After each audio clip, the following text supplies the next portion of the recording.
Assalamualaikum warahmatullahi wabarakatuh. Perkenalkan, nama saya Tiara Andika Putri dengan NIM 2111220025 dengan mata kuliah Manajemen Pendidikan dan dosen pengampu Ibu Dr. Nova Aspio MPD. Baiklah, pada kesempatan kali ini saya akan menjelaskan materi kelompok saya yang berjudul Efektivitas dan Mutu Sekolah. Materi yang pertama yaitu sekolah efektif. Nah, apa itu yang dimaksud dengan sekolah efektif?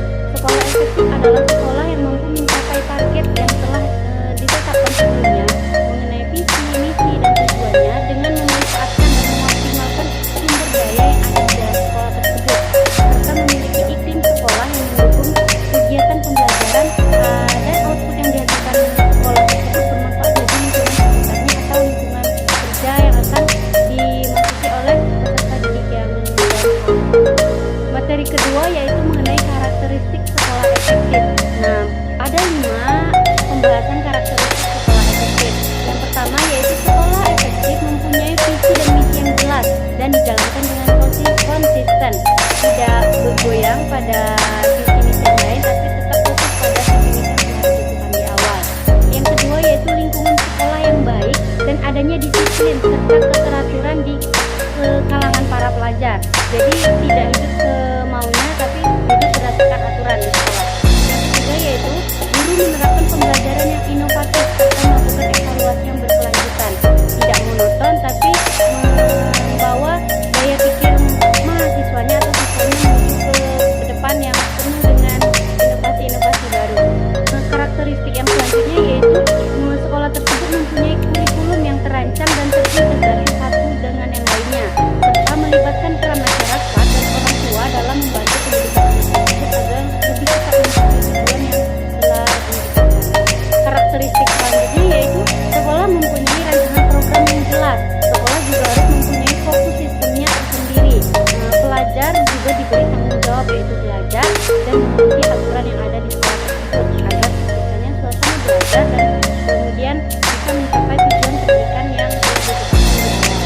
Selanjutnya yaitu mengenai model-model sekolah efektif. Nah, model-model sekolah efektif ini ada 3. Yang pertama yang kita bahas yaitu mengenai model tujuan. Model ini berasal dari sebuah pendapat yang mengatakan bahwa sekolah itu adalah sebuah organisasi. Model tujuan sering digunakan untuk meneliti dan menilai ketercapaian suatu sekolah. Sebuah sekolah diklasifikasikan sebagai sekolah efektif apabila mencapai tujuan yang telah ditetapkan di awal tadi. Nah, model ini berguna apabila outcome sebuah sekolah yang jelas, terutama berkaitan dengan kualitas pembelajaran, iklim pembelajaran, dan pencapaian akademik dalam ujian nasional. Model sekolah efektif yang kedua yaitu model manajemen mutu total. Nah, model manajemen mutu total ini mengklasifikasikan sebuah sekolah efektif jika sekolah tersebut berupaya melibatkan dan memberikan kuasa kepada seluruh elemen dalam menjalankan fungsi sekolah.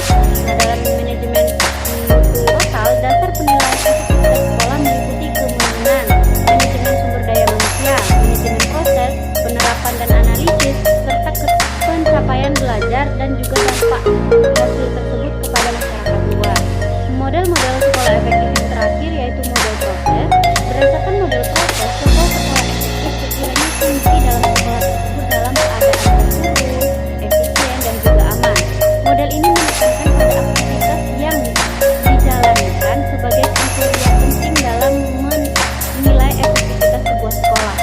Kriteria yang sering digunakan adalah kepemimpinan, komunikasi, keikutsertaan, kerjasama, kaidah mengajar, dan lain sebagainya. Lanjut kita masuk ke pembahasan kita selanjutnya yaitu mengenai usaha meningkatkan efektivitas dan mutu sekolah. Usaha yang pertama yaitu bernama school review, merupakan suatu proses di mana seluruh komponen sekolah bekerja sama, khususnya orang tua dan tenaga profesional untuk mengevaluasi serta menilai efektivitas sekolah serta mutu lulusan dari sekolah tersebut. Usaha yang kedua yaitu benchmarking, merupakan suatu kegiatan untuk menetapkan target yang akan dicapai dalam periode tertentu. Usaha yang ketiga yaitu quality control, merupakan suatu sistem untuk mendeteksi terjadinya penyimpanan kualitas output yang tidak sesuai dengan standar suatu sekolah. Usaha yang keempat yaitu quality assurance, merupakan cara untuk menentukan bahwa proses pendidikan telah berjalan sebagaimana mestinya. Nah, itulah tadi materi mengenai